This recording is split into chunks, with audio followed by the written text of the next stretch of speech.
नमस्कार, आप देख रहे हैं पिंक सिटी। आपके साथ मैं हूं चारुल शर्मा। उदयपुर के झाडोल से खबर है, सीएम भजनलाल शर्मा की 10वीं रात्रि चौपाल। तेज बरसात के बावजूद मुख्यमंत्री का भव्य स्वागत किया गया है। बीड़ा गांव में सीएम भजनलाल की रात्रि चौपाल में ग्रामीणों की समस्याएं सुन रहे हैं मुख्यमंत्री। भाजपा मंडल अध्यक्ष शंकर लाल गाडरी के घर रात्रि विश्राम करेंगे। कामों को हम पूरा करें। और आपसे मैं कहना चाहता हूं, मेरे भाइयों, मेरे सामने माता बहनें बैठी हैं, मैं आप सभी को प्रणाम करता हूं, आप सभी को मैं नमन करता हूं। क्यों? हमारी संस्कृति में हमारी माता बहनों को सबसे पहले रखा है। और हमारे प्रधानमंत्री जी लगातार आप देख रहे हैं, जब से प्रधानमंत्री बने हैं, जब से ही महिला उत्थान के लिए लगातार काम कर रहे हैं। मैं आपके बीच में हमारी बहनें हैं, उनके मुंह से मैं आपको सुनवाऊंगा कि उनकी क्या स्थिति थी, उनके जीवन में बदलाव कैसे आया है, उनके जीवन में खुशहाली कैसे आई है। और जो बहनें हमारी सुनेंगी, आपके माध्यम से राजस्थान की हमारी सभी बहनें सुनेंगी, मैं उन सभी से आग्रह करूंगा कि माता बहनों आगे निकलो। चाहे हमारी केंद्र की सरकार हो, राज्य की सरकार हो, हमारी माता बहनों के लिए, किसानों के लिए, मजदूरों के लिए, युवाओं के लिए तत्परता से खड़ी है, आपके उत्थान के लिए, आपके विकास के लिए। भाइयों, आपने देखा होगा 2014 में हमारी सरकार बनी थी, केंद्र में प्रधानमंत्री जी के नेतृत्व में। और माननीय प्रधानमंत्री जी ने लगातार, आप सब देख सकते हैं कि सबसे पहले उन्होंने महिला उत्थान के लिए काम किया। सबसे पहले उन्होंने, आपने देखा होगा कि अगर देश के अंदर महिला और पुरुष लिंग अनुपात में कितनी कमी हो गई थी। महिलाओं की संख्या कम हो गई थी, पुरुषों की संख्या ज्यादा थी। उन्होंने बेटी बचाओ बेटी पढ़ाओ का नारा दिया कि नहीं दिया? सबसे पहले दिया कि नहीं दिया? क्या 70 साल में किसी ने सोचा था कि हमारा ये लिंग अनुपात कम हो रहा है, इससे सामाजिक बुराई पैदा होती है, समाज में विसंगतियां पैदा होती हैं? किसी ने ध्यान दिया क्या? अगर ये ध्यान दिया तो देश के यशस्वी प्रधानमंत्री नरेंद्र मोदी जी ने दिया। और आज हम कह सकते हैं कि वो संख्या हमारी लगभग बराबर आ गई है। महिला और पुरुषों की संख्या बराबर आ गई है। हमारी माता बहनों के जो अनुपात में कमी थी, वो धीरे धीरे प्रधानमंत्री जी के नेतृत्व में लगभग बराबर वो आ गई है।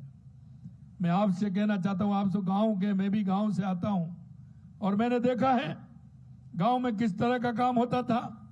हमारी माता बहनें अंधेरे का इंतजार करती थी, शौच जाने के लिए अंधेरे का इंतजार करती थी, सुबह जल्दी जग करके शौच के लिए जाती थी। कितनी बड़ी पीड़ा होती थी उनको। क्या माता बहनों की इस पीड़ा को किसी ने ध्यान दिया? अगर ध्यान दिया तो देश के यशस्वी प्रधानमंत्री नरेंद्र मोदी जी ने दिया। क्या इससे पहले वो पीड़ा नहीं थी? जो सरकार थी, उन सरकारों को ध्यान देना चाहिए कि नहीं देना चाहिए था? लेकिन किसी ने ध्यान नहीं दिया। घर घर शौचालय बनवा करके माता बहनों को सम्मान दिया तो देश के यशस्वी प्रधानमंत्री नरेंद्र मोदी ने दिया। आप कहोगे और भी है। ये बारिश का मौसम चल रहा है, इसमें जब माता बहनें खाना बनाती थी तो कैसी दिक्कत आती थी? आती थी कि नहीं आती थी? ईंधन को लाते थे कहीं से, जंगल से बीन करके, और सबसे सुरक्षित जगह में रखते थे, नहीं रखते थे? कहीं गीला नहीं हो जाए। खाना कैसे बनाएंगे, खाना कैसे बनेगा? होता था कि नहीं होता था? माता बहनें मेरी बुजुर्ग बैठी है, होता था कि नहीं होता था? आप कैसी व्यवस्था करती थी? करती थी कि नहीं करती थी? ईंधन गीला हो जाता था, फिर कंडे से काम चलाती थी कि नहीं चलाती थी? कभी कभी तो ऐसा होता था कि ईंधन गीला हो जाता था, अब चपाती नहीं बन पाती थी, चूल्हा नहीं जल पाता था, तो कंडा में लगा करके और वो बाटी बनाती थी कि नहीं बनाती थी? उसी को खाती थी कि नहीं खाती? इतना काम होता था। और अगर चूल्हा जला भी लेती थी तो फूक देते देते देते देते कितनी परेशानी आती थी। वो फूकनी में फूक देते थे, फूकनी बोलते हैं ना, क्या बोलते हैं तुम्हारे यहाँ है? घूंगरी है तो फूकड़ी उंगली, तो उसमें फूक देते देते क्या स्थिति होती थी, कितने आंख में आंसू आता था और उसमें धुआं जाता था, जाता था नहीं जाता था। तो इससे मुक्ति किसने दिलाई? किसने दिलाई? किसने दिलाई? तो गैस का सिलेंडर देके इसकी अगर मुक्ति दिलाई तो प्रधानमंत्री जी ने दिलाई। और मैं कभी कभी यह भी देखता था, क्यों मैं तो आपका जैसा ही गांव है, माता बहनें खाना बना के दोपहर में चौका बर्तन कर देती थी, उस पर कर देती थी ना, चूल्हा पे साफ करके उसकी राख निकाल के उस पर लगा देती थी, पोछा वगैरह लगा करके, पोता लगा करके। और जब भी कोई रिश्तेदार आ जाता था तो आपको मन ही मन में क्या होती कि अभी तो पोता लगाया है, अभी चौका लगाया, अभी ये और आ गया, चाय और बनानी पड़ेगी। होता था कि नहीं होता था? अब आप क्या करती है, आता नहीं, उससे पहले तो चाय बन जाती है, तुरंत गैस चलाई और चाय बना दी। ये फायदा किसने दिया? किसने दिया? तो ये प्रधानमंत्री जी के नेतृत्व में हमारे उज्ज्वला के माध्यम से जो गैस की टंकी मिली है वो माननीय प्रधानमंत्री जी ने दी।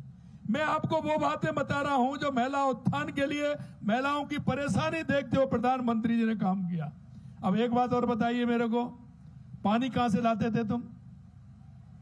हैं? कुएं से लाते थे ना? कुएं से, और वहां से पानी लाते कि नहीं लाते? और सिर पर कितने मटके होते थे? कम से कम थे 2। तो अगर कोई ज्यादा परिवार वाला होता था तो किसी बहन से कहते थे एक और रख दे मेरे ऊपर। 3 लाते थे कि नहीं लाते थे? 3 लाते थे ना। तो और कोई बड़ा परिवार होता था तो एक बहन तो उसी में लगी रहती थी, पानी लाने में परेशानी होती थी ना। अब घर घर नल लगवा करके ये काम फायदा किसने दिया है? ये किसने किया? ये किसने किया? किया कि नहीं किया? प्रधानमंत्री जी ने। अब माता बहनों मैं आपसे यही कहना चाहता हूं, और अब भी लगातार प्रधानमंत्री जी माता बहनों की चिंता करते हैं। अभी आपने देखा हमारी बहनें हैं बैठी हैं, इनकी साइकिल कौन देता है? छोटी बेटियों को 10वीं तक को साइकिल कौन देता है? मोदी जी देते हैं। 12वीं कर लेते हैं तो स्कूटी कौन देता है? अगर उनकी पढ़ाई का फीस कौन देता है? उनकी पढ़ाई की किताब कौन देता है? अब बताइए, अभी तो कल मैंने 250 करोड़ रुपए 40 लाख विद्यार्थियों को कल ही ड्रेस के लिए डीबीटी की है जो उनके खाते में पहुंच गए।